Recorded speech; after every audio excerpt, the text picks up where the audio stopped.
Assalamualaikum warahmatullahi wabarakatuh. Saya Epran Yudia, calon guru penggerak angkatan 3 dari SMA Negeri 1 Kandis, Kabupaten Ogan Ilir, Provinsi Sumatera Selatan. Pada kesempatan ini saya akan mencoba berdiskusi dengan diri saya sendiri mengenai pengambilan keputusan sebagai pemimpin pembelajaran. Pertanyaan pertama, bagaimana langkah saya nantinya dalam transfer dan menerapkan ilmu yang saya dapatkan selama mengikuti program guru penggerak ini di sekolah atau lingkungan tempat asal saya. Saya akan menyampaikan ilmu yang saya dapatkan pada program guru penggerak ini dengan cara melakukan diskusi pada lingkungan komunitas praktisi di sekolah dalam waktu-waktu yang telah kami sepakati bersama. Saya akan mencoba berdiskusi kecil dengan rekan-rekan yang memiliki waktu senggang atau sedang tidak mengajar.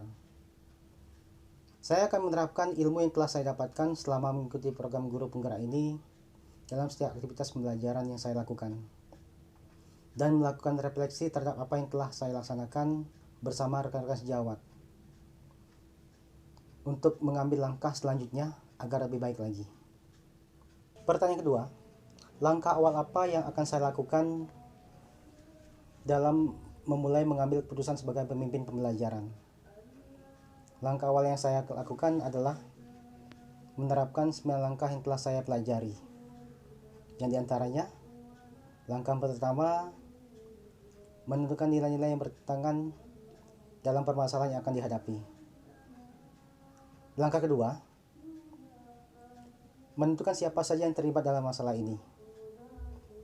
Langkah berikutnya, mengumpulkan fakta-fakta yang relevan yang akan dijadikan acuan untuk menyelesaikan dan pengambilan keputusan. Langkah berikutnya melakukan uji benar atau salah. Ada 5 uji yang akan dilakukan. Yang pertama, uji legal yang berhubungan dengan pelanggaran hukum. Yang kedua, uji regulasi yang berhubungan dengan pelanggaran peraturan atau kode etik. Selanjutnya, uji intuisi, yaitu dengan berhubungan dengan perasaan benar atau salah keputusan yang akan diambil. Uji berikutnya adalah uji publikasi, bagaimana perasaan kita jika keputusan kita ambil itu dipublikasikan dalam media cetak atau elektronik, apakah menimbulkan rasanya nyaman atau tidak. Uji yang terakhir adalah uji panutan, bagaimana keputusan itu diambil oleh panutan kita, misalnya Pak Sekolah, pimpinan kita sebagai pimpinan, atau orang yang bijaksana di sekeliling kita. Langkah selanjutnya ada lagi uji paradigma. Uji ini ada 4 macam, yaitu individu lawan masyarakat, rasa keadilan lawan rasa kasihan, kebenaran lawan kesetiaan, dan jangka pendek lawan jangka panjang. Langkah berikutnya, melakukan prinsip resolusi terhadap pengambilan keputusan yang akan dipilih. Ada 3 prinsip. Prinsip pertama, berpikir berbasis akhir, di mana prinsip ini berhubungan dengan kepentingan orang banyak. Yang kedua, prinsip berpikir berbasis peraturan yang menjunjung nilai-nilai dalam diri. Yang ketiga, berpikir berbasis rasa peduli. Dengan kata lain, melakukan apa yang kita harapkan orang lain akan lakukan pada diri kita. Kemudian, langkah investigasi trilema, di mana terkadang antara 2 opsi solusi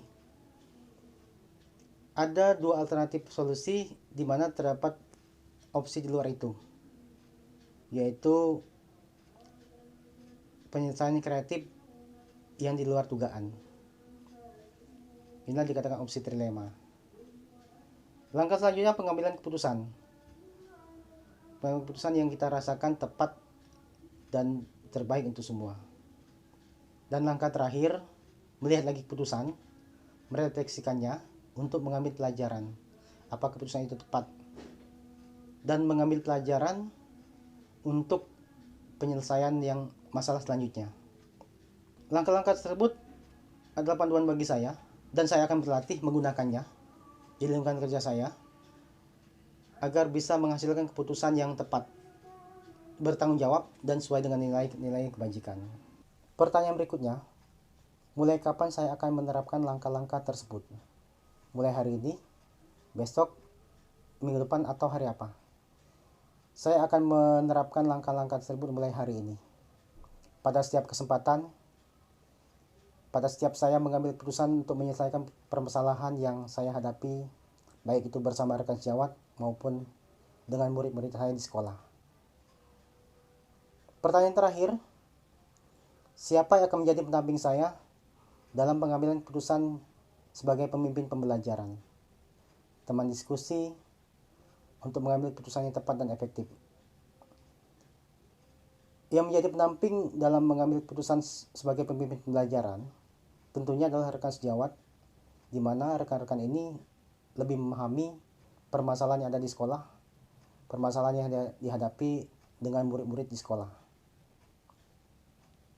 Untuk masalah yang agak rumit, tentunya saya akan mengajak diskusi ke Pak Sekolah, di mana Pak Sekolah lebih memahami situasi yang ada di sekolah. Itulah langkah-langkah pengambilan keputusan sebagai pemimpin pelajaran yang saya kemukakan. Semoga dapat dipahami. Saya akhiri. Wassalamualaikum warahmatullahi wabarakatuh.